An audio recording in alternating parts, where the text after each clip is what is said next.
Hello everyone, I'm Dylan. I'm going to be teaching Scout Requirement 4B, which states, show the proper care of a rope by learning how to whip and fuse the ends of different kinds of rope. So first, I'm going to be explaining the different kinds of rope. Really, there are two main ones, natural and synthetic.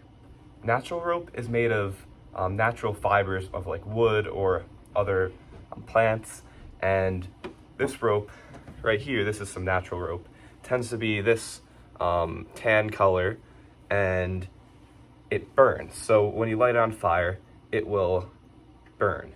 And the next type of rope is called synthetic, and this is made of synthetic man-made fibers.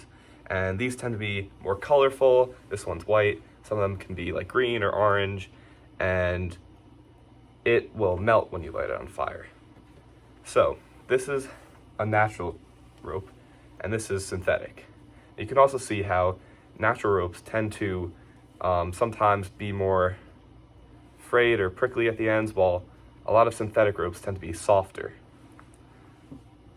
So when a rope snaps or is just used a lot, the ends can become frayed like this. See how this rope is pretty straight, but the end is coming apart. That's called frayed. To fix this, we can do one of two things. We can whip the rope, or we can fuse the rope. Whipping works on both natural and synthetic ropes. Fusing only works for synthetic ropes. I'm going to start by teaching fusing. So again, only synthetic ropes. And if you're doing this at home, please have a parent or someone watch this part of the video with you so they know the safety precautions that you need to take. Because fusing a rope requires using a flame, and it's somewhat dangerous to do this, especially indoors, so please have adult supervision for this part. So, in order to get ready to fuse a rope, at home, I'd recommend going outside over dirt or grass, or if you want to go inside, having some type of cardboard over your work surface, because when you fuse a rope, you are melting the frayed end, and that melted rope can fall down and stick to or damage your carpet, your floor. So please have adult supervision and have something protecting what you're working on, or go outside. The next things you will need is, of course, a synthetic rope. You could probably find one of these in your house. If you can't, you could try to buy one, but synthetic rope you're gonna need, and you're gonna need a frayed end. And if you don't have a frayed end, just pull apart the end of your synthetic rope. That's fairly easy, just a little bit, and that'll simulate a naturally frayed rope. So once you have a frayed rope, you're also going to need some source of flame. You could either use a lighter or some matches, really anything that will make a flame that you could melt this rope with. I have a tiny little Bic lighter right here, and that is what I will be using, and that makes a flame. And again, if you're doing this indoors, please use adult supervision, or go outside. Still, whatever you're doing, because we're working with fire, have adult supervision. So you'll need a lighter or matches and a frayed synthetic rope. This will not work on natural ropes. Okay, so it is raining outside, so I'm going to be working indoors. I'm on a table with a cardboard surface. Please have adult supervision for this part. So I have a lighter. You're going to need matches, or a lighter like this, or one of the longer lighters. And then you will need a piece of synthetic rope, please. If you are unsure if your rope is synthetic or not, you can look online, you can look at pictures, you can try to figure it out. But again, it's like softer towards the ends, tends to be more colorful, where natural rope is more this color. And yeah, so you're gonna need a frayed end. Again, I showed you, if your end is not frayed, you can cut off an end and then pull apart the edges, and that will leave you something like this. Now, once you have a frayed rope, this is simulating what your rope would look like after it snaps, or you're using it for a long time. and the end starts to come apart. And although I just said if your ends weren't frayed to cut off the end, that's actually the first step. So you're going to want to get rid of as much of this as possible. And you're going to cut as closest to the non-frayed part as possible to try to save as much rope as possible. See how this is all frayed here, but about at this point it stops being frayed. I will cut there. Okay, so now that I have my rope cut, we can get rid of all that frayed part, and we should have only a slightly frayed rope. So see how the end still slightly thicker at the end. This can come apart if you pull at it. You shouldn't be pulling at it too much because we want it to stay as much together as possible. Now, please, the next step involves using fire to melt the end of the rope so all these strands stick together and won't come apart. So please have adult supervision. If you've never used a lighter before or matches, please have your parent or any other adult show you how to use a lighter or match first. So we're going to be doing this over, again, a cardboard surface or as much protection as you want, or outside over dirt or grass, just in case any of this rope will drip down onto a surface. We don't want to ruin anything. So we're going to light our flame, hold that right there, and then take the end of our rope. Don't hold it too close, then you'll burn your fingers. Hold it maybe about 6 inches away, and then you're going to light your flame, and then stick this in here directly in the fire and rotate it. And if you see any dripping start to happen, make sure you don't drip any rope on your fingers. And then if your rope lights on fire like that, it might be smart to blow it out. And see how I left that in there for a decent amount of time. And you want all of the strands to melt. See how this rope now is a different color, it's all melted. Do not touch this, you will burn yourself. And do not put this down either, because it'll stick to the cardboard, and then it'll ruin your fuse. So what this has done is it has prevented the rope from fraying, because all the ends have melted together and you cannot pull them apart. Now, if you don't have the time, you can dip this in some water to cool it down, or you can let it sit and it will cool down and solidify eventually. But do not touch it. It will stick to your fingers, it could burn your fingers, and it'll also ruin the fuse, and it'll start to pull it apart, and that's not good.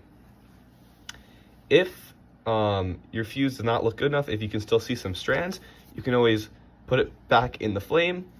Again, please try not to drip any melted rope on your fingers, and try not to stick your fingers in the flame. Okay, I'm going to dip this in some water to speed up the cooling process, and then I'll show you that now it is almost impossible to pull apart the frayed end. Okay, so I've run this under some water for a few seconds, and it is no longer hot. So if I pull on this, the rope does not come undone. This fused part, this melted part, does not come out, and there are no loose ends, and I cannot pick those away. So I cannot make this rope come frayed again like this other end. So this is a fused rope. This fuse is a little bigger than some. It's a little fatter on this end, but that's okay. You'll still be able to tie knots with it. And yeah, that is how to fuse a rope. The next method is whipping, and this you can do for any type of rope, natural or synthetic. What you're going to be doing is tying the end of the frayed rope. Take this, for example, this frayed rope. You're going to be tying around the end with another skinnier twine to hold the pieces together so it is not frayed, to hold them together. So what you're going to need is either natural or synthetic rope, doesn't matter, preferably as big as you can find, as thick as you can find, and another piece of rope, natural or synthetic, as skinny as you can find. So here I have skinny natural rope. It doesn't matter the type again, but it's very tiny, as skinny as I could find. And here I have some synthetic rope, as thick as I could find. And I will be able to tie this skinny rope around this frayed end. Just make sure the sizes are appropriate. So this should be as tiny as you can get, this should be as big as you can get. Okay, now we're going to be whipping rope. You don't really need a cardboard surface or to be outside for this. And you don't necessarily need adult supervision, although it won't hurt. I just have the same setup, so I'm just going to use this cardboard. So again, what you're going to need, some thicker rope that is frayed, and some thinner rope that you will use to tie around that frayed end. You might also need some scissors at the end to trim off any excess. So I have a spool of skinny rope. Here's the end, and here is the frayed end of my rope. So what whipping is really is we're tying this rope around this rope, so it tightens the end, and then we'll be able to cut off the frayed ends, and it'll be a very tight end of the rope. So here we have our frayed end. Here we have our twine. What we're going to start is we're going to make a loop in our thinner rope, and this should be maybe about that size. It should fit the size of your thicker rope. And what we want to do is we want to place this loop, the end of the loop, at the last part that is not frayed on our rope. We don't want to be trying to wrap around any frayed rope because that's going to be hard. So we want to put it around the non-frayed part. So about here, looks good. And we're going to want to hold our loop in place. And then once we have our loop in place, we can just hold it tight here. And then we can start wrapping the long part of our rope, our twine, around, going up towards the frayed end. And you want to make sure you leave a part of this end sticking out. You'll need that later. So we're going to wrap around. That's one wrap. See how it went around? We can still grab this. And now we're going to keep going. Another time. And you want to do this as tight as possible. Another time.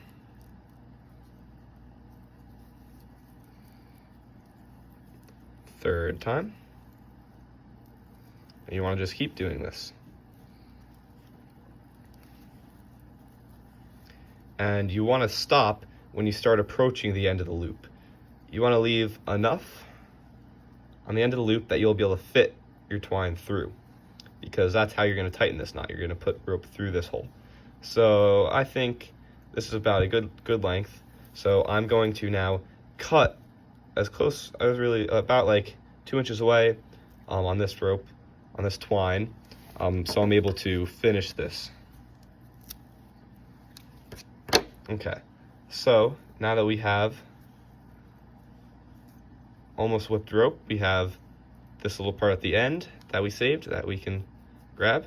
We have all the wrappings, and we have this loop, and then we have this end. This end's going to go through the loop, and then you're going to pull it all the way through. Don't pull it tight, just pull it all the way through. So we're going to be pulling it all the way through, not tight. Do not pull it tight, that's unnecessary. So now what we want to do is hold this end of the rope that we just pulled through, hold it tight, and then grab this part that we started with that I told you to leave so you can grab, and we're going to pull this down.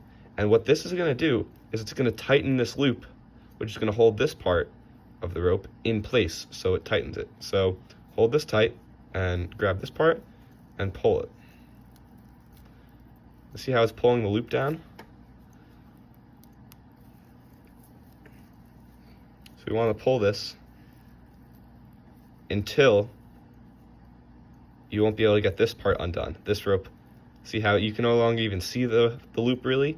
It's very small and it's very tight. So now this will really never come off.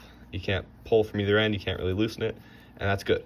So now what we can do is we can trim off the extra here, trim off the extra here, and then we can trim off our frayed end, and we will have this little whipping to protect the ends of the rope so they will not really become frayed anymore. Or if they do become frayed, this will hold the rope together so it won't become too frayed. It won't become ever really like completely apart. It'll never really become as messy as this because this will be here to protect it. Okay, now you should have a whipped rope. This end will really never become more frayed than this because this rope will be holding it in place. This does not slide, it's tight, it's not going to come undone. And now you have a whipped rope. And there you have it, a whipped rope and a fused rope. Thank you for watching this video, and if you want to do this requirement at home, remember to please have adult supervision when you're using fire. And that's it. Enjoy.